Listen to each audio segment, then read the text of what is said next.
আকাশবাণী কলকাতা জেলার চিঠি মালদা থেকে পাঠিয়েছেন আমাদের সংবাদদাতা সহেলি মুখোপাধ্যায়। একসময় যিনি ছিলেন শাসক দলের গ্রাম পঞ্চায়েতের মহিলা প্রধান, সেই মহিলাই আজ পেট চালাতে কাজ করছেন দিনমজুরের। হ্যাঁ, এমনটাই ছবি ধরা পড়েছে পুরাতন মালদা ব্লকের ভাবক গ্রাম পঞ্চায়েত এলাকায়। ওই পঞ্চায়েতের রাঙামাটিয়া গ্রামের বাসিন্দা দীপালি মণ্ডল, যিনি 2016 সাল থেকে 2018 সাল পর্যন্ত ভাবক গ্রাম পঞ্চায়েতের তৃণমূলের প্রধান ছিলেন। প্রধান হিসেবে তিনি সততার সঙ্গে কাজ করেছেন বলে জানিয়েছেন গ্রামবাসীরা। বহু গরিব মানুষকে নানান রকম সরকারি সুযোগ সুবিধা প্রদান করেছেন, বহু মানুষকে সরকারি ঘরের বন্দোবস্তও করে দিয়েছেন, কিন্তু নিজে থেকেছেন ভাঙাচোরা বাড়িতে। সততার প্রতিমূর্তি এই মহিলার এখন দিন কাটছে চরম অসহায় অবস্থায়। তার স্বামী তাকে ছেড়ে গিয়েছেন বহু বছর আগে। একমাত্র ছেলে বিয়ে করে অন্যত্র থাকছে, আর দীপালি দেবীর দিন কাটছে বৃদ্ধ বাবার ভাঙাচোরা বাড়িতে চরম দুঃখ কষ্টে। পেট চালাতে কাজ করছেন দিন মজুরের।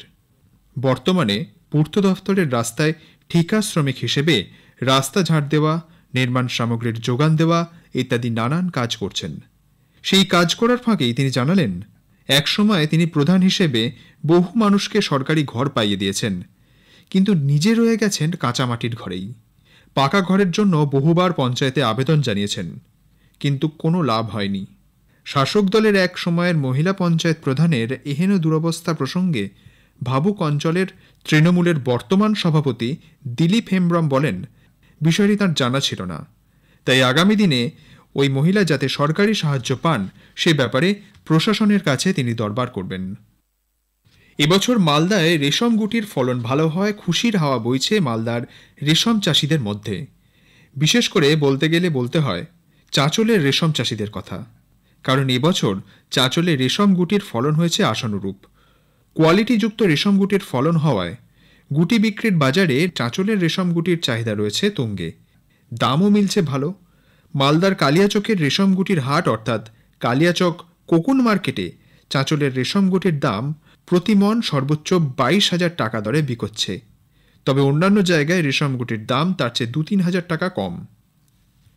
দীর্ঘ প্রায় 8-9 বছর জেলবাসের পর অবশেষে 104 বছর বয়সে জেল থেকে ছাড়া পেয়েছেন মানিকচক ব্লকের পশ্চিম নারায়ণপুর এলাকার বৃদ্ধ রসিক চন্দ্র মণ্ডল। জানা গেছে 1988 সালে জমি সংক্রান্ত বিষয় নিয়ে দাদা ভাইয়ের মধ্যে সংঘর্ষ হয়। ওই সংঘর্ষে মারা যান তার ভাই। ওই মামলায় প্রথমে 2 থেকে 3 বছর জেলে কাটাতে হয় তাকে। হাইকোর্টে মামলা গেলে জামিনে ছাড়া পেলেও চলতে থাকে মামলা। সময় মতো হাজিরা না দেওয়ায় তার বিরুদ্ধে ওয়ারেন্ট বের হয়। অবশেষে 2018 সালে বৃদ্ধ রসিক মণ্ডলকে আবারও জেলবাসে পাঠানো হয়। মামলা যায় সুপ্রিম কোর্টে। তারপর থেকেই তিনি টানা প্রায় 6 বছর জেলে থাকার পর অবশেষে সুপ্রিম কোর্টের রায়ে সম্প্রতি ছাড়া পেয়েছেন। তার জেল মুক্তিতে খুশি পরিবার এবং গ্রামের আত্মীয় স্বজনরাও। অশান্ত ওপার বাংলা, আর অশান্তির আঁচ পড়েছে এপার বাংলাতেও। এরই মাঝে বাংলাদেশের কোনো নাগরিককে হোটেলে রাখা যাবে না বলে সিদ্ধান্ত নিয়েছে Malda hotel restaurant owners welfare association. অ্যাসোসিয়েশনের সম্পাদক কৃষ্ণেন্দু চৌধুরী জানান, যতদিন না সে দেশের পরিস্থিতি স্বাভাবিক হচ্ছে ততদিন বাংলাদেশের নাগরিকদের কোনো রকম হোটেল পরিষেবা দেওয়া হবে না। জেলায় 93টি হোটেল রয়েছে। দেশের স্বার্থেই এই সিদ্ধান্ত নেওয়া হয়েছে বলে তিনি জানান। পাশাপাশি অনুপ্রবেশ রুখতে সীমান্তবর্তী এলাকাগুলিতে বিএসএফ এর নজরদারি আরও বাড়ানো হয়েছে। মালদায় ভারত বাংলাদেশ সীমান্তবর্তী এলাকাগুলিতে বিএসএফ এর টহলদারি চলছে।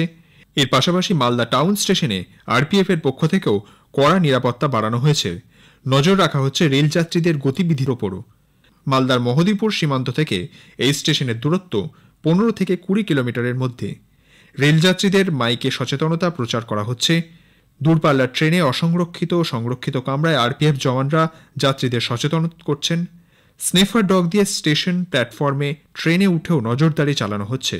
যাত্রাপথে কোনো রকমভাবে সন্দেহজনক ব্যক্তিকে ঘোরাঘুরি করতে দেখলে 139 হেল্পলাইন নম্বরে ফোন করতেও বলা হচ্ছে। মকদমপুর এলাকার একটি বেসরকারি ডায়াগনস্টিক অ্যান্ড মাল্টি স্পেশালিটি আউটডোরে কার্ডিয়াক সিটি অ্যাঞ্জিওগ্রাফি নামে এক অত্যাধুনিক যন্ত্রের আনুষ্ঠানিক উদ্বোধন হয় সম্প্রতি।